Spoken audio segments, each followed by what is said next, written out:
bahwasanya pada hari Jumat yang penuh berkah ini kita bisa berkumpul untuk sama-sama berdiskusi tentang CGP ya. Hari ini akan menyampaikan beberapa materi tentang budaya positif. Jadi saya pribadi di sini mohon bantuannya kepada semuanya, khususnya ibu-ibu gitu ya, untuk saling mendukung rekan-rekan kita. Mudah-mudahan gitu ya, mudah-mudahan rekan-rekan kita ini bisa lolos seperti halnya teman kita yang dulu gitu ya, untuk sama-sama gitu ya, sama-sama berkolaborasi dalam memanfaatkan materi khususnya terkait dengan kegiatan kita sebagai pendidik dalam rangka mengembangkan potensi anak-anak. Baik, sebelum ke materi budaya positif, saya akan menyampaikan dulu informasi untuk bulan Agustus, khususnya minggu depan ya. Ini harus diketahui, ini hanya belum terakomodir ya, tapi sebetulnya di kelas sudah melaksanakan budaya positif. Yang ada di sekolah kita itu sebetulnya banyak ya. Di kelas pun ada beberapa kegiatan. Nah, di antaranya yang ibu-ibu suka lakukan itu seperti biasa ya, di awal kita mulai dengan berbaris, kan itu dengan tujuan mendisiplinkan siswa ya. Berbaris, kemudian berdoa, hafalan, kemudian juga ada literasi di situ ya, 15 menit sebelum, baik dilakukan oleh anak ataupun oleh guru, sama-sama berliterasi di 15 menit itu kita gunakan untuk kegiatan-kegiatan budaya positifnya ya. Adapun nanti siswa yang mau berliterasi silakan, tidak harus semuanya, perwakilan saja setiap hari itu ada. Mungkin di situ tidak orangnya atau anaknya tidak itu saja. Jadi bergiliran siapa atau kalau memberikan kita tugas ya, besok kamu bercerita ya. Nah, mungkin mereka persiapan ya. Tidak hanya hari ini kita beri tugas ya. Kadang-kadang anak kan suka nggak siap lah gitu ya, nggak mau. Tapi kalau disiapkan mungkin lebih baik itu untuk berliterasi. Atau kita menyanyikan lagu ya, lagu Indonesia Raya atau lagu Lajim ataupun lagu daerah. Itu sama juga, itu menanamkan budaya positif ya untuk di awalnya. Kemudian di sekolah kita sudah melaksanakan ekstra kurikuler, itu sama menumbuhkan karakter siswa, menumbuhkan bakat dan minat siswa juga. Nah, kegiatan-kegiatan yang sudah dilakukan setiap hari Senin, hari Jumat, hari Sabtu, itu semuanya untuk pengembangan ya budaya anak. Apakah ada yang lain? Ada, yang spontan pun yang kita tidak terasa. Kita harus juga mengingatkan kepada anak-anak. Seperti apa yang spontan itu? Ya, ketika anak disuruh oleh kita, ya, kita biasakan, ya, dengan ucapan kita terima kasih walaupun hanya kepada siswa. Supaya apa? Supaya ditiru oleh anak-anak. Anak-anak pun dengan teman seperti itu, ya. Atau diberi oleh kita juga ucapan terima kasih, punya kesalahan ucapan minta maaf ya. Biasakan setiap melakukan satu bismillah, setelahnya alhamdulillah. Itu banyak kegiatan spontan yang kita tidak ajarkan secara khusus, tapi mereka lakukan. Tiba-tiba anak ada yang jatuh, apakah harus memanggil kita ibu dia tuh? Kan tidak. Kalau anak sudah terbiasa, dibantulah temannya yang jatuh itu ya, kemudian dibawanya ke UKS atau dibawanya ke kelas. Itu hal-hal yang demikian itu adalah hal-hal yang positif.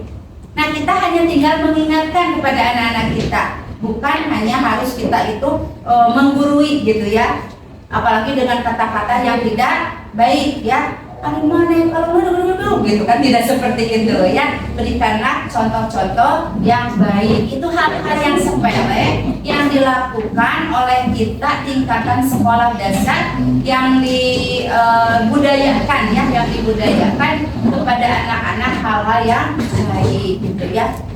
Apalagi kalau sekarang perpustakaannya sudah membuat jadwal kunjungan. Nah, itu budaya literasi udah lintas kelas ya, lintas kelas berarti harus lintas sekolah. Apa bisa lintas sekolah? Bisa ya, itu sangat bahagia sekali lintas kota. Atau kita punya mitra juga ke SMA 1 ya, tapi SMA 1 mungkin penyediaan buku-buku untuk SD-nya kurang ya. Kalau kita ke perpustakaan daerah itu akan lebih banyak, silakan. Apalagi dengan P5-nya itu Bu, mau budaya literasinya kunjungi perpustakaan, ataupun di luar P5 juga silakan kepada Ibu ya. Itu adalah budaya-budaya positif dalam meningkatkan literasi dan numerasinya kepada siswa ya. Jadi banyak hal yang kita lakukan untuk menanamkan budaya karakternya.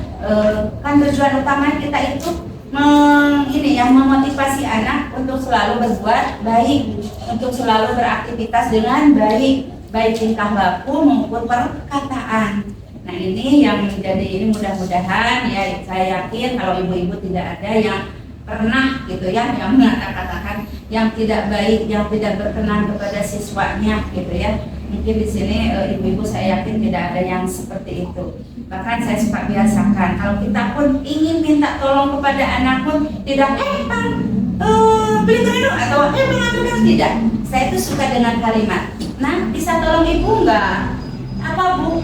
Bisa nggak ambilkan sampahnya tuh, atau bisa nggak tuh tolong disapukan ya itu di kolong kursinya. Oh mau, anak akan lebih dihargai, anak akan lebih mau ketika kita menyuruh dengan kalimat yang baik dibandingkan dengan langsung ditunjuk disuruh. Itu akan apa ya, kurang lah kepada anaknya. Kadang-kadang polok luas gitu kalau bisa, tapi kalau dipanggil anaknya seseorang lalu kita berikan penghargaan ke anak itu dengan kalimat yang santun, anak pun akan lebih menghargai dan pasti mau. Padahal secara tidak langsung itu adalah contoh ya, itu adalah perilaku kita yang anak yang kita inginkan anak itu bisa mengikuti perilaku orang dewasa yang jauh lebih baik. Nah itu tidak panjang lebar ya, hanya sekilas saja tentang budaya positif di sekolah kita. Sebetulnya kita sudah melakukan hal-hal yang baik. Tata tertibnya ya, tata tertib di kelas saja utamakan, insya Allah. Kenapa sekarang juga kan Pak Jujun selalu tata tertib di sekolah. Itu hal yang baik, cuma caranya saja yang kurang baik ya. Tapi mudah-mudahan dengan kemarin ada sedikit ini ya, mudah-mudahan menjadikan pembelajaran lah, introspeksi diri kita, mudah-mudahan jauh lebih baik lagi. Itu saja ibu-ibu, saya serahkan kepada Bu Iyar, kemudian Bu Anissa, sama Bu Har. Assalamualaikum warahmatullahi wabarakatuh. Waalaikumsalam warahmatullahi wabarakatuh. Alhamdulillahirabbil alamin wa bihi nasta'inu ala umuri dunya waddin wa ala alihi washabihi ajmain. Amma ba'du. Pertama-tama marilah kita panjatkan puji dan syukur kehadirat Allah Subhanahu wa taala bahwasanya hari ini kita bisa berkumpul dalam keadaan sehat walafiat. Shalawat beserta salam semoga selamanya tetap tercurah limpahkan kepada Nabi kita, Nabi besar Muhammad Sallallahu Alaihi Wasallam. Tak lupa juga kepada para sahabatnya dan kita selaku umatnya. Mudah-mudahan kita selalu menjadi pengikutnya hingga akhir zaman. Amin ya Allah ya Rabbal alamin. Baik ibu-ibu, bagaimana kabarnya hari ini? Alhamdulillah, luar biasa. Semangat ya. Ya, untuk pada kesempatan ini saya pertama-tama ucapkan terima kasih kepada Ibu Kepala Sekolah yang sudah memberikan kesempatannya kepada saya untuk mendiseminasikan apa yang sudah saya pelajari dari pendidikan guru penggerak, yaitu tentang modul 1.4 budaya positif. Nah, selama kurang lebih 1 jam ke depan kita akan membahas tentang budaya positif. Sebelumnya, ibu-ibu ada yang tahu apa itu budaya positif? Budaya positif? Kebiasaan yang baik. Ya, kebiasaan yang baik ya. Apalagi kita sebagai sekolah penggerak, sebetulnya kita itu sudah melaksanakan budaya positif ini ya. Baik, kita langsung saja. Nah, ini yang akan saya bahas pada kesempatan ini. Ada dua materi, yaitu tentang konsep-konsep inti budaya positif. Lalu yang keduanya yaitu tentang penerapan budaya positif yang sudah saya laksanakan. Nah, ini tadi apa itu budaya positif? Budaya positif itu merupakan perwujudan dari nilai-nilai atau keyakinan universal yang diterapkan di sekolah. Nilai-nilai itu adalah nilai-nilai kebajikan. Salah satunya yaitu adalah P3 ya, profil pelajar Pancasila. Di sekolah kita sudah sekolah penggerak dan tahun ini adalah tahun ketiga. Jadi semuanya sudah menerapkan kurikulum merdeka. Di sini kita pasti sudah tahu ya apa saja itu profil pelajar Pancasila. Yang pertama adalah beriman bertakwa kepada Tuhan Yang Maha Esa dan berakhlak mulia. Yang kedua ada mandiri, ada gotong royong, ada kemerdekaan global, ada bernalar kritis, adalah kreatif. Nah, selain nilai-nilai kebajikan yang ada dalam profil pelajar Pancasila, ternyata masih banyak lagi nilai-nilai kebajikan yang lainnya ya. Nah, tidak akan saya bahas satu persatu. Selanjutnya, nah ini apa saja sih budaya positif yang sudah kita terapkan di sekolah? Nah, tadi Ibu Kepala Sekolah sempat membahas sekilas ya tentang budaya positif yang sudah ada di sekolah kita. Salah satunya yaitu sebelum dan sesudah belajar kita membiasakan anak untuk membaca doa. Lalu dibiasakan pula untuk berbaris di depan kelas, ya. Berbaris di depan kelas. Lalu ada lagi program sekolah yang lainnya, yaitu kita selalu melaksanakan kuliah duha di hari Jumat dengan penampilan-penampilan kreasi dari berbagai kelas. Selanjutnya juga ada kegiatan redaton atau literasi. Lalu ada kunjungan ke perpustakaan. Nah, ternyata sekolah kita sudah melaksanakan yang namanya budaya positif ya, budaya positif ini. Nah, di sini saya berdiri di sini bukan untuk mengajari, tapi saya ingin berbagi pengetahuan apa yang sudah saya pelajari. Ternyata budaya positif ini mempunyai konsep-konsep inti. Nah, konsep-konsep inti yang sangat menunjang dalam pelaksanaannya atau penerapannya. Di sini ada yang namanya disiplin positif. Ada memahami motivasi perilaku manusia, lalu posisi kontrol seorang guru, lalu penyusunan keyakinan kelas, dan yang terakhir adalah penerapan segitiga restitusi. Nah, kita langsung saja ke materi yang pertama, yaitu tentang disiplin positif. Dengan namanya saja kita sudah tahu ya, disiplin itu apa. Disiplin berarti kita patuh atau mematuhi peraturan yang ada ya. Nah, dari namanya juga kita sudah tahu disiplin itu mematuhi peraturan. Nah, di sini disiplinnya yang positif itu seperti apa? Nah, ini saya kutip dari Ki Hajar Dewantara. Menurut Ki Hajar Dewantara, untuk mencapai suatu kemerdekaan atau pendidikan saat ini ya, itu dibutuhkan yang namanya disiplin yang kuat. Nah, kemerdekaan itu apa? Merdeka sendiri artinya tidak hanya terlepas dari perintah, akan tetapi juga cakap atau mampu memerintah diri sendiri. Jadi tidak harus disuruh orang lain, tapi sudah bisa memerintah diri sendiri gitu.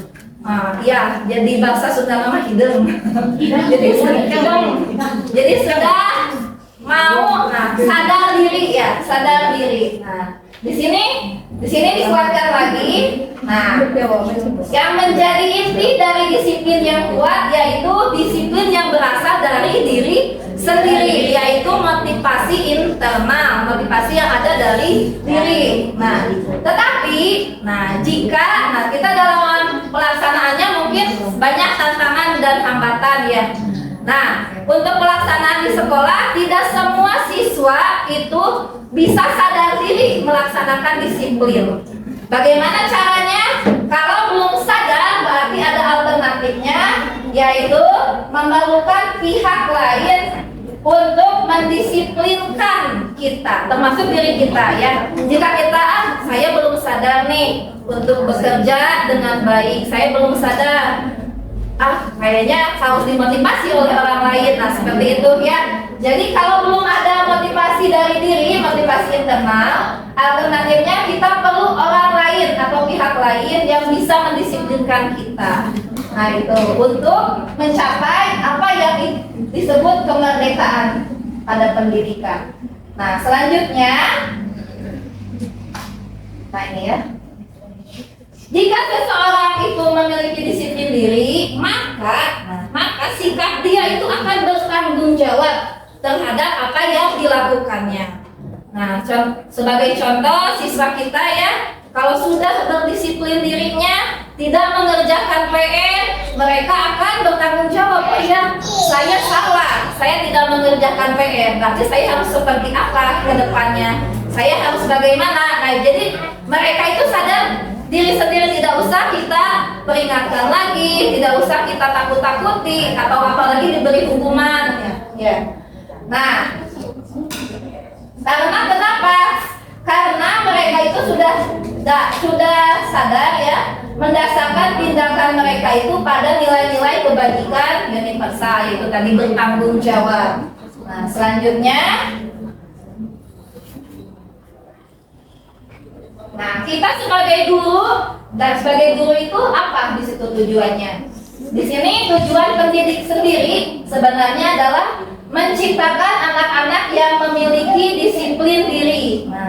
Sehingga mereka bisa berperilaku dengan mengacu pada nilai-nilai kebajikan universal dan memiliki motivasi intrinsik bukan ekstrinsik.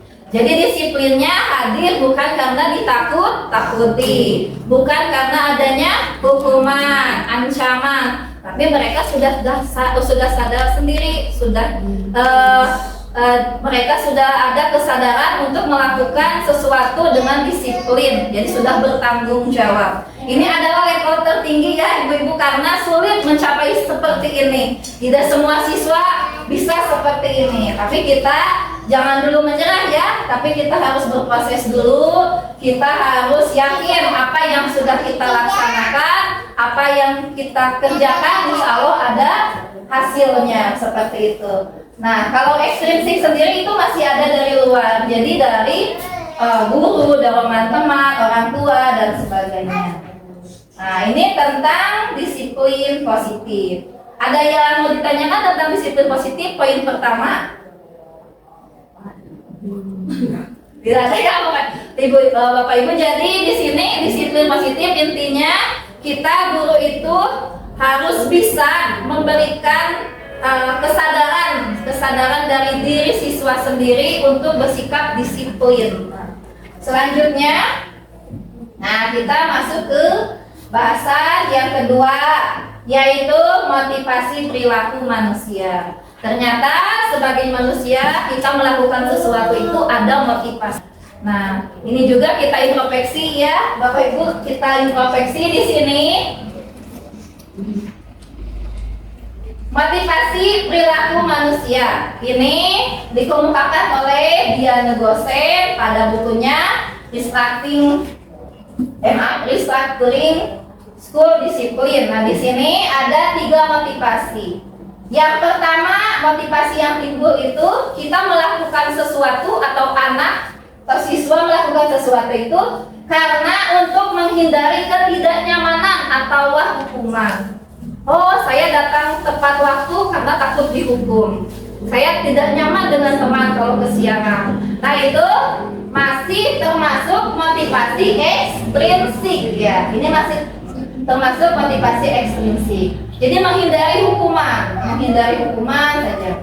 Selanjutnya ada juga yang berperilaku itu untuk mendapatkan imbalan atau penghargaan dari orang lain. Mau disuruh oleh orang tua atau guru karena dikasih uang misalnya, mau disuruh karena dikasih nilai yang besar. Nah itu berarti motivasinya masih ekstrinsik ya, masih tahap awal. Nah yang bagus yang mana? Yang ketiga ini ya, untuk menjadi orang yang mereka inginkan dan menghargai diri sendiri dengan nilai-nilai yang mereka percaya. Jadi ada sadar tadi ya, kembali lagi ke tadi, yaitu sadar dirinya untuk melakukan hal itu, bahwa itu adalah baik untuk diri sendiri. Jadi kenapa saya sadar untuk tidak bangun kesiangan, dan sudah sadar diri, saya sudah sadar bahwa itu baik untuk saya, misalnya tidak datang kesiangan. Anak itu belajar dengan baik, mereka sadar kalau saya belajar dengan baik, saya bisa menjadi anak yang pandai, saya bisa menjadi anak yang pintar. Nah seperti itu berarti sudah sadar diri. Kalau anak yang seperti itu tidak usah capek-capek ya, kita sebagai guru dan orang tua tidak usah, ayo nak belajar, ayo nanti mau ulangan, tapi mereka sudah sadar ya dalam dirinya, karena motivasinya itu ini, ingin menghargai diri sendiri, tidak karena penghargaan. Nah ternyata penghargaan itu sendiri jika terus menerus diberikan itu berdampak negatif ya, berdampak negatif. Maka itu kita juga harus mengurangi ya apa itu pemberian penghargaan kepada siswa. Selanjutnya, nah ini kita masuk ke posisi kontrol guru.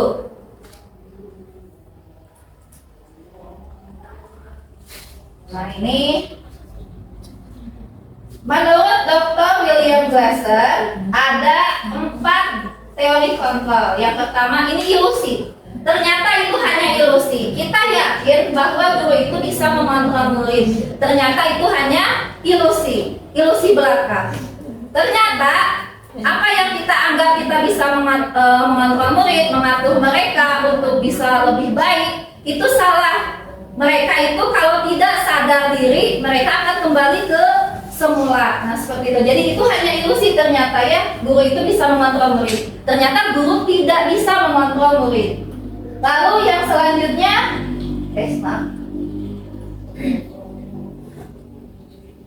ilusi bahwa semua penguatan positif efektif dan bermanfaat. Ternyata pemberian penghargaan juga itu tidak selalu bagus ya, selalu baik. Ternyata ada dampak negatifnya. Lalu ilusi bahwa kritik dan membuat orang merasa bersalah dapat menguatkan karakter. Ternyata dengan sering mengkritik orang lain itu bisa menimbulkan identitas gagal, malah bahaya ya, Bapak Ibu, Ibu. Jadi di sini hanya ilusi, ternyata itu bayangan kita saja ya. Ternyata kritik dan membuat orang merasa bersalah itu jelek, malah membuat orang itu merasa down, jatuh, jadi merasa gagal, tidak berguna, seperti itu.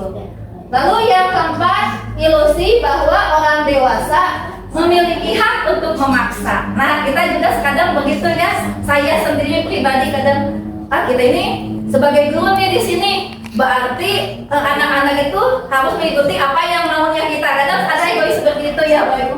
Atau di rumah kita ini anak dewasa nih, anak itu harus mengikuti apa yang kita. Nah ternyata orang dewasa itu tidak memiliki hak untuk memaksa ya. Jadi kalau memaksa itu anak-anak mengikutinya hanya dengan terpaksa, tidak sadarkan, akan kembali lagi seperti awal. Selanjutnya, nah ini posisi kontrol guru itu sendiri ada 5. Yang pertama bisa sebagai penghukum. Nah lalu pembuat merasa bersalah. Nah bisa juga menjadi teman, bisa menjadi pemantau, dan yang terakhir bisa menjadi manajer. Nah di sini kita introspeksi ya. Kita itu dalam posisi mana? Nah, yang pertama, nah ini ya. Ternyata sebagai penghukum dan pembuat merasa bersalah itu akan menjadikan identitas gagal. Nah, perilaku kontrolnya itu negatif. Nah, di sini misalnya guru itu menghardik, menunjuk-nunjuk, menyakiti, terlalu kasar, keras seperti itu berarti kita guru itu sebagai kontrolnya itu sebagai penghukum. Kalau tidak begini, kamu akan begini. Nah, itu penghukum ya. Ternyata di sini akan menghasilkan apa? Itu akan menjadi anak yang pendendam karena dia merasa diinjak-injak ya harga dirinya ya, disentak-sentak dan sebagainya, diteriak-teriaki atau misalnya dengan sikap ya. Nah, selanjutnya di sini pembuat orang merasa bersalah. Nah, kalau pembuat merasa bersalah, kadang kita tidak sadar ya. Ini biasanya guru itu seperti memberitahu tapi dengan memeras. Kenapa sih kamu itu seperti itu? Ibu kan jadinya, nah, jadi sampai mau ibu kan jadi pusing. Ibu kan jadi mereka itu kan nanti merasanya, oh saya salah ya. Oh saya ternyata sudah mengecewakan ibu guru. Berarti saya tidak ada harganya, saya tidak bisa menjadi yang lebih baik. Nah, malah seperti itu ya, negatifnya seperti itu, jadi kecewa. Nah, ini menyembunyikan dan akan menyangkal dan berbohong. Lalu, nah ini sudah menjadi kontrol positif, teman dan pemantau. Kalau teman berarti jadi kan ya bareng-bareng dengan anak-anak gitu. Seperti teman, cuma ada negatifnya. Anak-anak itu nanti kalau sudah merasa ke guru itu teman, kalau bahasa Sundanya agak melunjak ya, melunjak. Lalu ini ketergantungan di sini, akan ketergantungan. Jika tidak ada guru itu, dia akan merasa aku harus ke siapa. Nah, seperti itu, ada yang kurang dalam dirinya karena dia sudah tergantung sama guru itu. Kalau ganti gurunya, jadi dia tidak nyaman karena sudah tergantung dengan guru yang tadi menganggap teman.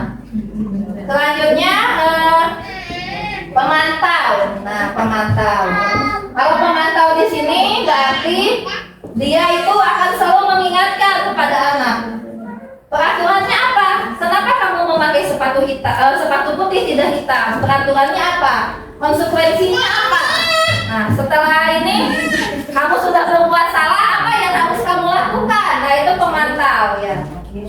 Jadi biasanya kalau diawasi saja anak itu baik, tapi kalau tidak diawasi anak itu akan kembali. Nah, ternyata yang paling ideal itu adalah kontrol diri sebagai manajer.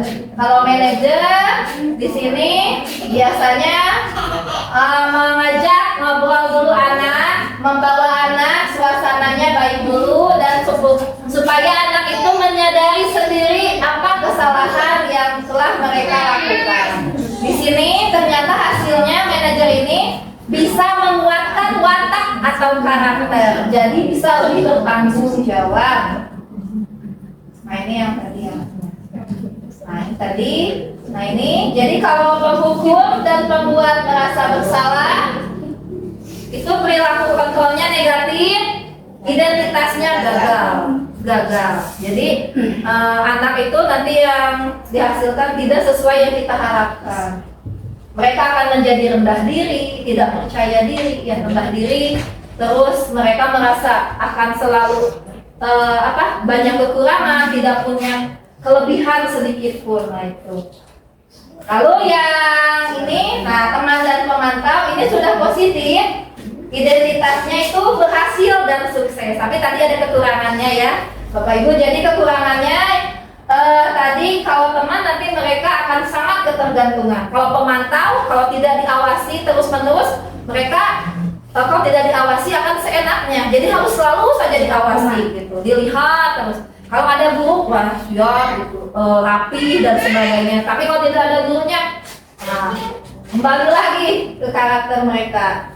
Nah, karena ini yang paling ideal, yaitu manajer, yaitu mengontrol diri, identitasnya berhasil atau sukses. Nah, ini memang sulit ya kita menjadi manajer ini, tapi mudah-mudahan kita bisa menjadi manajer sebagai posisi control manager untuk anak-anak kita ya. Mudah-mudahan dari sekarang ya kita bisa berubah.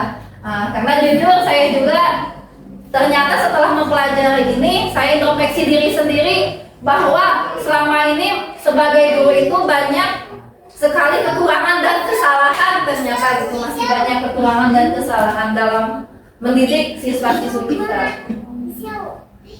Karena jujur saya juga pernah sebagai pembuat merasa bersalah, juga pernah sebagai mungkin penghukum ya.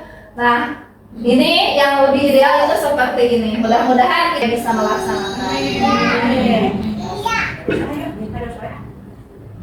Nah, ini yang selanjutnya adalah keyakinan kelas. Keyakinan kelas berbeda dengan peraturan ya Bapak Ibu. Mungkin ada yang sudah pernah membuat.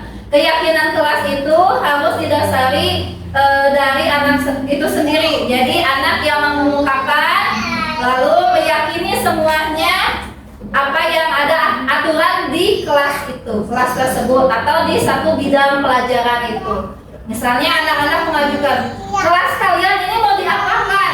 Kelas kita mau diapakan? Kalau kotor bagus tidak Bu, misalnya. Jadi harusnya seperti apa? Berarti harus selalu bersih Bu. Nah itu bisa dijadikan keyakinan kelas. Misalnya yang pertama keyakinan kelasnya itu selalu menjaga keindahan dan kenyamanan kelas. Nah itu balik lagi ke anak. Lalu kita tanya lagi, dipancing lagi dengan pertanyaan. Kalau misalnya datang terlambat bagus tidak? Tidak, apa kerugiannya buat kamu? Nah seperti itu. Nanti bisa dijadikan keyakinan kelas datang tepat waktu seperti itu. Ini ada sedikit tentang pembentukan keyakinan kelas atau sekolah. Kenapa sekarang namanya keyakinan? Kalau dulu awalnya sempat itu kesepakatan. Sekarang berubah menjadi keyakinan kelas karena ternyata kalau keyakinan itu sudah diyakini benar-benar, berarti sadar diri melaksanakannya. Karena mereka yang membuat, mereka harus sadar diri juga untuk melaksanakan keyakinan itu. Di sini keyakinan kelas bersifat lebih abstrak daripada peraturan yang lebih rinci dan konkret. Lalu keyakinan kelas berupa pernyataan universal yang tadi ya, nilai-nilai kebajikan. Lalu di sini pernyataan keyakinan kelas senantiasa dibuat dalam bentuk positif. Maksud positif di sini tidak ada kata tidak. Misalnya di keyakinan itu tidak membuang sampah sembarangan. Itu hindari kata tidak. Jadi kita ganti dengan yang positif. Membuang sampah pada tempatnya seperti itu. Lanjut, keyakinan kelas hendaknya tidak terlalu banyak sehingga mudah diingat dan dipahami oleh semua warga kelas. Kalau sampai 15 terlalu banyak, nanti pusing anak-anaknya. Jadi mungkin di bawah 10 lah ya, 5 atau 6, 7, 8. Selanjutnya, keyakinan kelas sebaiknya sesuatu yang dapat diterapkan di lingkungan tersebut.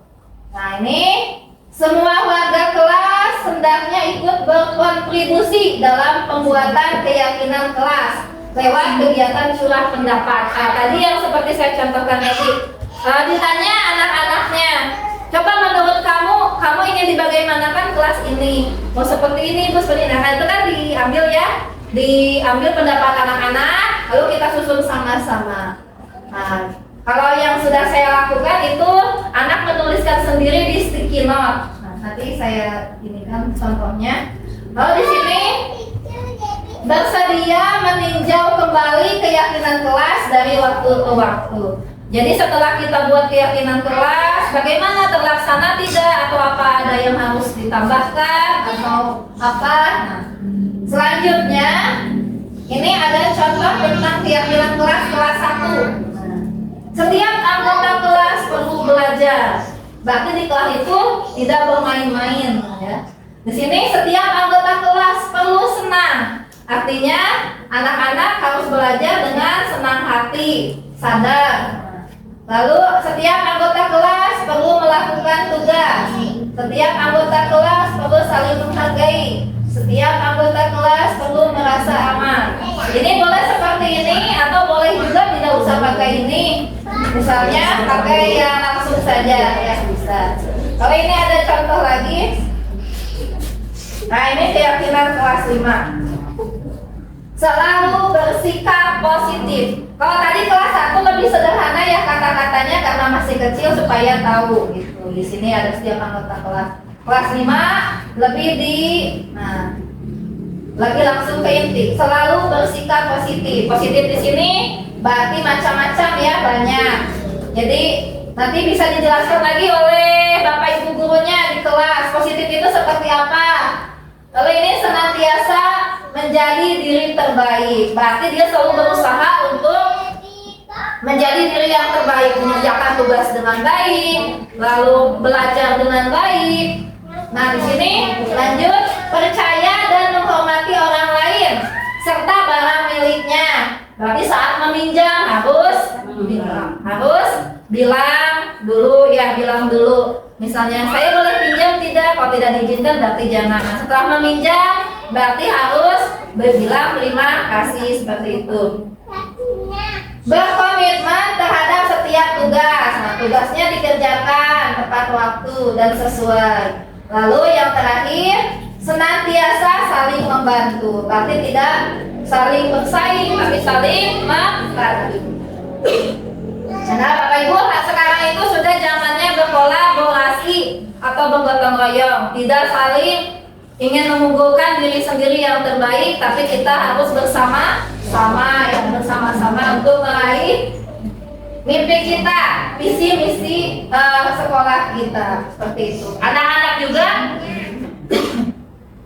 bisa kita ajarkan untuk saling berkolaborasi, salah satunya saat berdiskusi kelompok.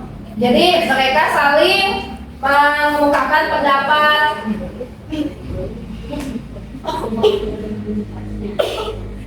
dan saling berbagi.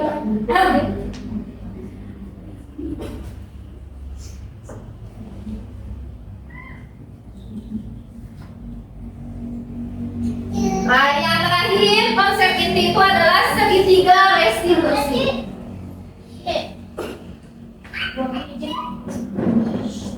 Ternyata hukuman itu bersifat satu arah dari pihak guru yang memberikan, dan murid hanya menerima suatu hukuman tanpa melalui suatu kesepakatan. Tidak ada sepakat langsung dihukum. Lalu atau pengarahan dari pihak guru, baik sebelum atau sesudahnya. Seperti apa contoh hukuman? Misalnya anak tidak mengerjakan PR. Kamu lari 7 keliling, 10 keliling, atau membersihkan WC. Ternyata itu termasuk ke hukuman, ya. Hukuman yang diberikan bisa fisik atau psikis. Murid atau anak disakiti oleh suatu perbuatan atau kata-kata, atau selain perbuatan tadi bisa diomeli ya, misalnya dimaki-maki gitu, pakai bahasa kasar dan sebagainya. Itu termasuk hukuman karena bisa menyakiti hati murid kita. Selanjutnya, konsekuensi. Berbeda dengan hukuman, konsekuensi ini sudah terencana dan sudah disepakati, sudah dibahas dan disetujui oleh murid dan guru. Nah, umumnya ini dibuat oleh guru atau sekolah, dan murid sudah mengetahui sebelumnya konsekuensi yang akan diterima bila ada pelanggaran. Misalnya, kalau kau tidak mengerjakan PR, berarti harus misalnya menuliskan materi yang ada di buku, misalnya seperti itu. Terus di sini pada konsekuensi murid tetap dibuat tidak nyaman, tapi anak itu lama-lama akan tidak nyaman ya. Lalu bisa juga umumnya dapat diukur. Ini konsekuensi dapat diukur. Beda dengan hukuman. Kalau hukuman tadi secara langsung ya, tanpa direncanakan langsung dihukum seperti itu. Kalau konsekuensi ada perjanjiannya dulu, kesepakatan dulu antara guru dan murid. Kalau seperti ini mau bagaimana? Jadi konsekuensi masih bisa ya digunakan, tapi nah di sini tapi ini juga tidak ini ya, tidak dianjurkan, tidak terlalu sering digunakan karena ini akan membuat tidak nyaman, tidak nyaman. Ini contoh konsekuensi di sini. Nah, misalnya setelah 3 kali tugasnya tidak diselesaikan pada batas waktu yang diberikan, itu ada hukuman, ada konsekuensinya. Misalnya harus apa? Lalu murid melakukan kegiatan di luar kegiatan pembelajaran, mengobrol atau kehilangan waktu bermain, maka murid tersebut konsekuensinya akan kehilangan waktu bermain. Jadi saat istirahat murid tersebut suruh belajar, suruh baca buku dan sebagainya. Nah, karena ketinggalan ya. Kalau misalnya terlambat datang ke kelas, misalnya karena sudah ada pembelajaran yang dilaksanakan, murid harus ditambah waktunya. Misalnya kesiangannya 10 menit, ditambah waktu kamu tidak istirahat selama 10 menit masih di kelas. Teman-teman lainnya sudah istirahat. Seperti itu konsekuensi. Nah, yang ideal itu adalah restitusi. Nah, restitusi ada 3 tahapan. Yang pertama yaitu menstabilkan identitas, lalu yang kedua validasi tindakan yang salah, dan yang terakhir menanyakan keyakinan. Keyakinan di sini berarti sudah disusun dulu sebelumnya ya. Sebelumnya kita harus menyusun dulu keyakinan kelas yang tadi. Mau seperti apa? Mau dibawa seperti bagaimana kelas kita? Nah, ini. Kalau misalnya murid melakukan kesalahan, nah, kita akan mengajarnya ngobrol ya, atau mewawancara dengan bahasa yang tetap santun. Adakah cara yang lebih efektif untuk mendapatkan apa yang kamu butuhkan? Nah, misalnya di sini, kamu tentu punya alasan mengapa melakukan itu. Oh, maaf, sebelumnya di sini dulu, maaf. Setiap orang pasti pernah melakukan kesalahan. Jadi saat si anak telah membuat kesalahan, distabilkan dulu identitasnya, ditenangkan dulu supaya dia tidak merasa takut, cemas dan sebagainya. Ditenangkan dulu, diajak pelan-pelan ngobrol, lalu dikasih tahu dulu, kamu apa kesalahan kamu misalnya saat ini? Oh, saya datang terlambat. Nah, terus di sini kita meyakinkan mereka bahwa setiap orang itu pasti pernah melakukan kesalahan. Jadi teman-teman kamu juga sebelumnya pernah ada yang melakukan kesalahan. Karena semua orang itu tidak sempurna. Nah, itu. Jadi meyakinkan dulu, oh iya ternyata saya memang wajar pernah berbuat salah. Nah, seperti itu. Lanjut ke sini, ke validasi tindakan yang salah. Nah, setelah itu kita ajak dia berbicara ya. Di sini kamu tentu punya alasan mengapa kamu melakukan itu. Misalnya terlambat nih. Nah, kamu tentu punya alasan terlambat datang ke sekolah. Coba kemukakan alasanmu. Nah, di situ. Jadi di sini tetap santun ya. Kita tidak sambil marah-marah di sini ya. Lalu nanti anak akan mengungkapkan dengan apa ya? Dengan sadar gitu bahwa dia itu alasannya kesiangan, misalnya bangunnya kesiangan atau main game sampai malam, nonton TV sampai malam, misalnya seperti itu. Terus kita yakinkan lagi di sini, kuatkan lagi, apakah ada cara yang efektif untuk mendapatkan apa yang kamu butuhkan. Jadi kalau supaya kamu tidak kesiangan, menurut kamu harus seperti apa? Nah, jadi kita mengembalikan lagi ke anak supaya mencari solusi sendiri, seperti itu. Mencari solusi sendiri. Jadi bernalar kritis di sini. Nanti anak kan berpikir, oh iya ya Bu, supaya saya tidak kesiangan, berarti saya tidak boleh main game sampai malam. Nah, itu betul. Nah, seperti itu misalnya. Lalu di sini terakhir setelah dia sadar, oh iya saya harus seperti ini, selanjutnya di sini ada menanyakan keyakinan. Nah, karena kita sudah membuat keyakinan kelas nih, ditanyakan. Nah, menurut kamu keyakinan kelas apa yang sudah kamu langgar, misalnya yang sudah tidak kamu tepati? Nanti kan dia, oh iya saya ternyata tidak menepati keyakinan kelas poin sekian, yaitu datang tepat waktu. Nah, misalnya. Lalu Nah, nanti kalau selanjutnya kamu ini ingin menjadi orang yang seperti apa? Jadi ditanya lagi ke anak. Oh, saya ingin menjadi orang yang bertanggung jawab, Bu. Atau oh, saya akan lebih disiplin lagi, Bu. Nah, seperti itu. Jadi harapannya semua guru itu bisa melakukan segitiga restitusi ini dalam menyelesaikan masalah. Memang ribet ya, Bapak Ibu. Ini agak jadi panjang gitu prosesnya. Tapi ini diyakini mudah-mudahan dengan ini anak itu bisa ditimbulkan kesadaran dirinya itu ya, supaya lebih sadar. Oh iya, ternyata saya itu harus seperti ini. Ternyata apa yang sudah saya lakukan itu salah. Seperti itu. Nah, ini tentang segitiga restitusi. Ini yang materi yang terakhir. Baik, ada yang mau menanggapi atau mau bertanya? Saya persilahkan dulu. Atau mau dilanjutkan saja? Nah, dilanjutkan saja, Mbak. Saya di sini akan berbagi. Mungkin mohon maaf sebelumnya karena saya juga masih dalam tahap belajar. Saya mencoba untuk menerapkan segitiga restitusi ini. Mencoba di sini. Ini sampel ya. Ini yang saya buat itu sampel. Ini penerapannya yang sudah saya lakukan itu penyusunan keyakinan kelas dan segitiga restitusi. Ini segitiga restitusi. Oh, sebentar. Suaranya ya.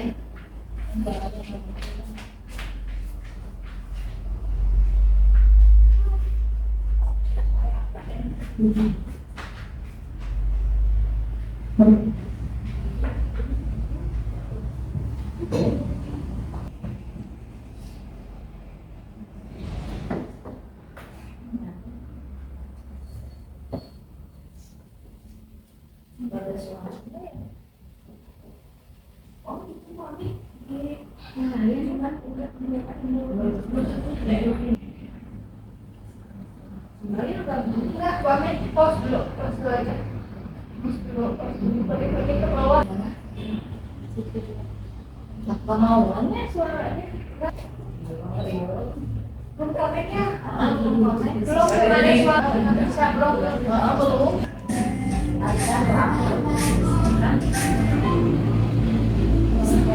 itu diputar yang paling atas ya.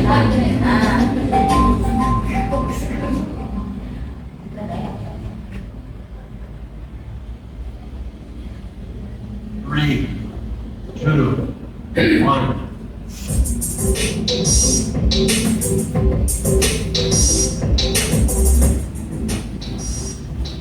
Assalamualaikum warahmatullahi wabarakatuh. Perkenalkan, saya Hamdini Hikmatia. Saya mengajar di SD Paku Jajar CBM Kota Sukabumi, Provinsi Jawa Barat. Saya adalah TGP Angkatan 8 Kota Sukabumi. Pada kesempatan ini, saya akan memaparkan tentang tugas modul 1.4, yaitu penerapan segitiga restitusi. Menurut dosen, restitusi adalah proses menciptakan kondisi bagi murid untuk memperbaiki kesalahan mereka, sehingga mereka bisa kembali pada kelompok mereka dengan karakter yang lebih kuat. Restitusi membimbing siswa untuk dapat mencari solusi dalam memperbaiki kesalahan yang telah mereka lakukan. Segitiga restitusi terdiri dari 3 tahapan. Yang pertama, menstabilkan identitas. Yang kedua, validasi tindakan yang salah. Yang ketiga, menanyakan keyakinan. Menstabilkan identitas terdiri dari 2 tahapan. Yang pertama, berdasarkan prinsip bahwa membuat kesalahan adalah bagian dari proses pembelajaran. Yang kedua, menggeser identitas gagal ke identitas sukses. Validasi tindakan yang salah terdiri dari 3 tahap, di antaranya 1. Berdasarkan prinsip, setiap perilaku berupaya memenuhi suatu kebutuhan tertentu. 2. Guru akan bergeser dari pemikiran stimulus respon menjadi proaktif. 3. Mengenali dan mengakui kebutuhan murid akan memperbaiki hubungan dengan murid. Selanjutnya adalah menanyakan keyakinan. Menanyakan keyakinan terdiri dari 2 tahap. Yang pertama, murid akan diberikan pertanyaan-pertanyaan bermakna untuk memunculkan motivasi intrinsik. Yang kedua, mampu mengaitkan keyakinannya dengan tindakan yang salah. Berikut praktik segitiga restitusi yang saya laksanakan.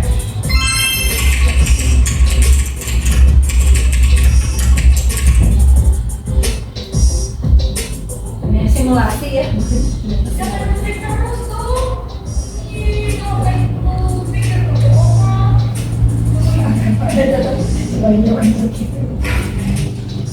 Karena kemarin syutingnya saat ibu.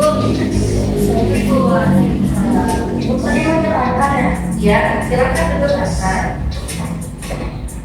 Begini ya, Ibu mau bertanya sama Hasan. Kak, di ibu lihat itu apa? Sepertinya lama ya sama kayaknya. Ya Bu, soalnya kan kesel banget kalau soalnya Bu sampai sama makan terus. Oh gitu, wajar lah kalau akan tidak lama ya. Karena setiap manusia itu pernah membuat kesalahan. Ya Bu, makasih sudah memahami akan dan tidak mau memaafkan. Nah sekarang coba ibu ingin tahu, silakan akan ceritakan bagaimana kejadian itu bisa terjadi. Baik Bu, jadi ceritanya kan kakak itu sedang mengerjakan tugas. Pak Eza terus-terusannya itu sama Akan. Akan kan sudah kasih tahu. Terus Pak Eza terus-terusannya dan juga nyontek Bu. Akhirnya Akan kesal dan melempar buku juga melakukan Pak Eza Bu. Oh begitu, jadi akan melempar buku sampai memaki-maki dan menahan ya? Iya. Iya. Nah wajar ya akan bersikap seperti itu. Tapi ibu menghargai tindakan akan karena akan tidak sampai lebih dari itu ya, akan tidak sampai memukul dan akhirnya bertengkar. Ya, sekarang baik akan ibu mau bertanya lagi nih. Menurut akan tindakan akan kalau sampai melempar buku yang sampai memaki-maki itu apakah melanggar keyakinan kelas yang kita buat? Ya Bu, melanggar tindakan kelas dari menghormati dan menghargai teman Bu. Oh iya, bagus kalau akan sudah sadar ya. Nah sekarang menurut akan menghormati dan menghargai antar teman itu penting tidak? Penting Bu. Nah, kalau menurut akan penting, bagaimana sekarang tindakan akan untuk memperbaiki kesalahan tersebut? Akan harus lebih bersabar memaafkan orang Bu. Ya, masih bersabar ya. Nah, mudah-mudahan nanti lain waktu tidak terjadi lagi ya. Nah, sekarang kamu boleh bermain lagi dengan teman kamu ya, sampai bel masuk nanti berbunyi. Baik Bu, terima kasih. Ya, sama-sama. Assalamualaikum Bu.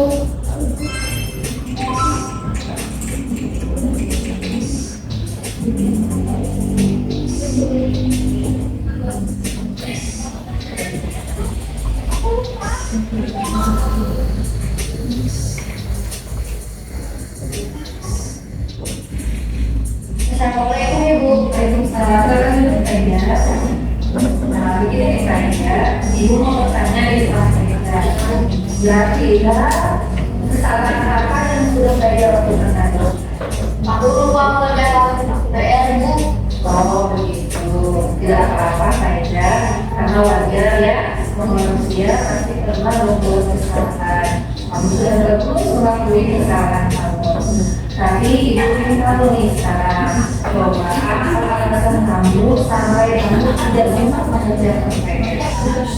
Karena aku terlalu asik main pakai Bu. Jangan mulai dengan Bu.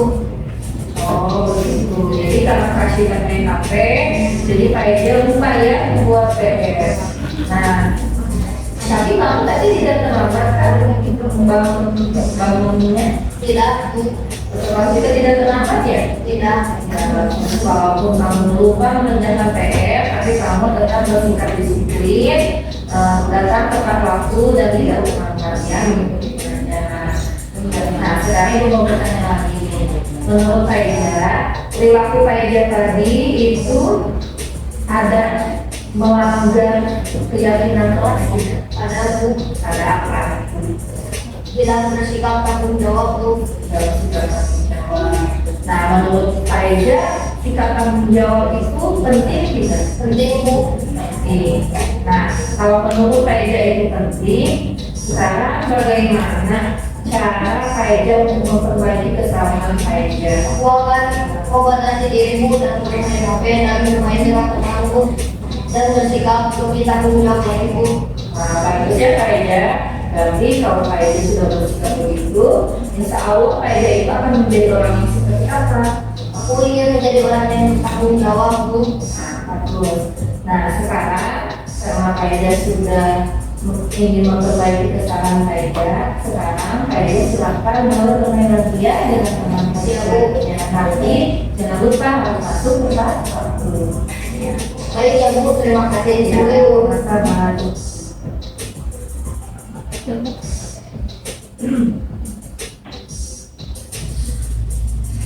Assalamualaikum warahmatullahi wabarakatuh. Nah, jadi itu mungkin yang sudah saya terangkan, satu contoh saja ya Bapak Ibu, tentang segitiga restitusi. Selanjutnya ini satu lagi tentang keyakinan kelas.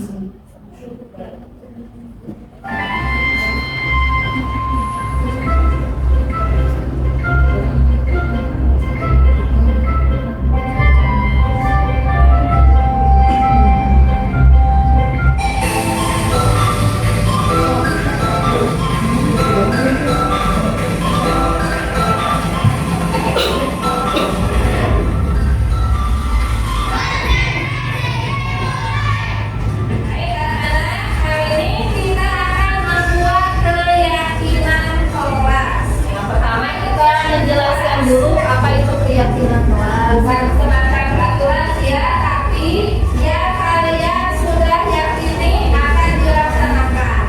Jadi nanti kalian yang menentukan sendiri aturan di kelas ini mau seperti apa. Lalu nanti konsekuensinya seperti apa kalau tidak dilaksanakan. Baik, nah sekarang Ibu ini kalian menuliskan satu saja ya, menuliskan tinggi not ya memang silakan tuliskan dibantu sama kakek dan waktu.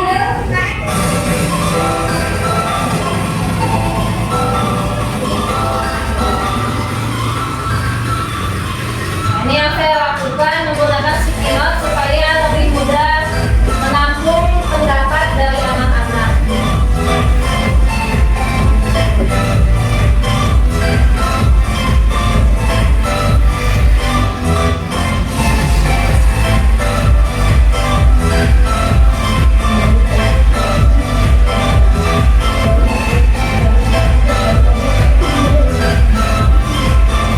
Setelah itu ditempelkan di karton yang sudah saya siapkan. Nah, setelah terkumpul dibahas satu persatu ya, dibahas lalu kita simpulkan sama-sama.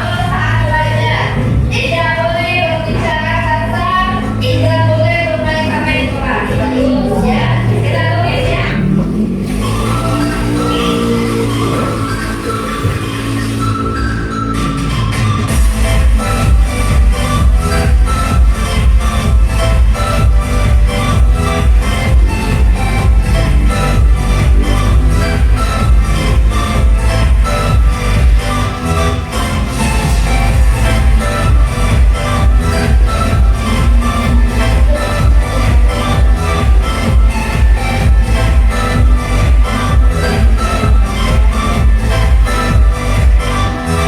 Nah ini ada 18 poin, asalnya 18 poin. Ini keyakinan kelas yang sudah tersusun di kelas 52. Ada 8, saya kesimpulkan dari 18 poin tadi. Ya. Mungkin itu saja tentang budaya positif yang dapat saya sampaikan pada kesempatan ini. Mangga jika ada yang mau menanggapi atau mau bertanya sebelum saya akhiri. Ya, mangga Ibu Haji. Terima kasih atas kesempatannya. Izin bertanya. Waalaikumsalam warahmatullahi wabarakatuh.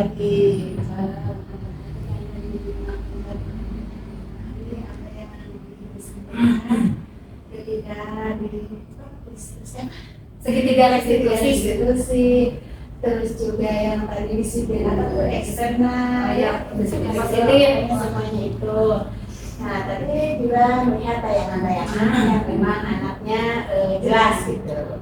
Nah, tapi seperti ini yang dialami di lapangan ya, ketika saya melihat ada juga anak yang seperti ini, anaknya pintar, anaknya suka dapat apa melayani guru misalnya begini, maulah disuruh guru ya, atau juga misalnya bisa sendiri yang mengerjakannya tanpa disuruh. Nah, tapi ya, anak itu ada kelebihan. Sebenarnya kalau dibilang nakal ya mungkin anak ya, nakalnya banget. Nah, jadi bagaimana itu termasuk apa gitu? Apakah disiplin yang eksternal atau internal tadi, atau juga misalnya yang termasuk dari energi bagaimana kan untuk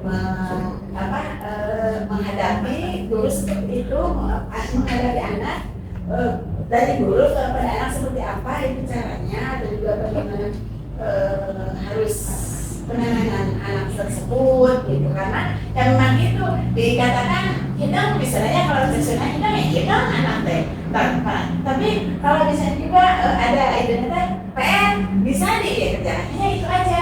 Apakah itu termasuk apa ya? Ada yang lebih dari teman-teman itu Sikapnya, ya sikapnya. Jadi apa yang harus disikapi atau dilakukan sama guru gitu? Ya, terima kasih Bu Haji Siti atas pertanyaannya. Mangga ada yang mau menanggapi atau langsung saja ya? Mungkin kalau saran dari saya dalam menanggapi mengatasi anak seperti itu, jadi awalnya mungkin kita lakukan pendekatan dulu ya Bu ya, pendekatan dengan anak itu, diajak ngobrol pelan-pelan ya. Pertamanya mungkin diajak dulu ngobrol pelan-pelan, pendekatan. Nah, setelah dia merasa dekat dengan kita, nah lalu kita buat semacam perjanjian atau kesepakatan. Nah, kalau menurut Ibu, kamu sebaiknya seperti ini yuk, kalau bersikap begini mau tidak? Nah, seperti itu. Jadi buat dulu semacam kesepakatan dengan siswa tersebut. Nah, kalau misalnya dia melanggar lagi, bisa melakukan yang tadi apa? Segitiga restitusi tadi. Jadi kalau dia sudah sepakat mau mengikuti aturan yang kita buat, nanti kalau misalnya dia melanggar, kita lakukan tadi, yaitu yang pertama menstabilkan identitasnya dulu ya. Kalau dia buat salah, kamu kesalahannya kira-kira apa? Nah, itu validasi tindakan yang salahnya dilakukan. Lalu di akhirnya menanyakan kesepakatan atau keyakinan yang sudah kita buat bareng-bareng dengan dia itu ya. Jadi nanti kesepakatannya dia yang bilang gitu Bu, kalau bisa. Mudah-mudahan ini juga pendapat saya, mudah-mudahan itu bisa mengatasi. Jadi pertama mungkin melakukan pendekatan, lalu kita ada bersama kita membuat kesepakatan atau keyakinan antara dua belah pihak saja berdua. Nah, jadi kalau misalnya kamu ini melanggar, kira-kira kamu mau seperti apa? Nah, jadi kita pelan-pelan ya, pelan-pelan. Padahal nanti akhirnya juga dia akan melaksanakan konsekuensi yang sudah disepakati. Jadi ada konsekuensinya padahal, tapi dia tidak tidak merasa dihukum gitu, tidak merasa dihukum. Jadi perlahan. Mungkin itu Ibu masukan dari saya. Terima kasih. Mungkin untuk kelas atas ya. Iya. Boleh penasaran satu lagi? Yang izin ya. Izin. Nah, sepertinya itu untuk kelas atas memang bisa seperti ya, itu, ya. berdiskusi lah dengan anak ya, seperti teman tadi. Nah, bagaimana kalau dengan kelas yang kelas A gitu ya? Iya. Anaknya itu pengen, jadi gimana kalau dinyatakan itu ogo ya? Ogo, jadi, ya. ketika ada ibu gurunya itu pengennya seperti mendekat terus dimanja-manja gitu lah. Nah, itu yang sulit iya. melepaskannya. Jadi bagaimana ya cara seperti itu Kalau yang masih manja ya. Iya. Mungkin kalau yang masih manja berarti kita beritahunya perlahan ya mungkin ya Bu ya. Pelan-pelan jadi diberi pengertian. Kalau sudah besar harusnya seperti ini, harus begini ya, jadi memberikan contoh juga temannya yang sudah mandiri. Mungkin seperti itu. Ada tambahan tuh buat yang mengajar di kelas bawah, mungkin ada cara-cara tertentu yang bisa mengatasi. Jika disampaikan Bu Hatri barusan ke kelas bawah yang memang seperti itu, jadi harus ada manja dulu ya. Dengan bahasa anak juga yang mudah dimengerti, meskipun memang ibu gurunya juga manusia biasa ya, tapi kalau misalnya untuk kelas bawah terutama kelas 1 betul-betul harus psikologis anaknya ya kita lebih dekat,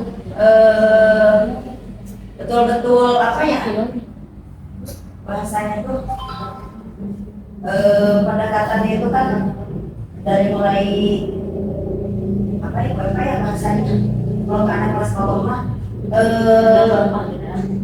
bahasanya itu kan apa ya pelan-pelan tidak ada kata-kata yang kasar apalagi keras gitu ya. Jadi terus menunggu mungkin ya. Diri pundung ya Jadi Kak. ada sedikit dia kecewa juga kan mengandung kepada orang tuanya mau ke sekolah itu aja pendekatannya harus lebih itu dari bahasa kan ya. Mungkin itu ya Ibu Hati. Terima kasih. Mohon maaf. Jadi kalau sudah ditua dan tidak penasaran. Terima kasih. Anak sami Semoga sukses. Amin.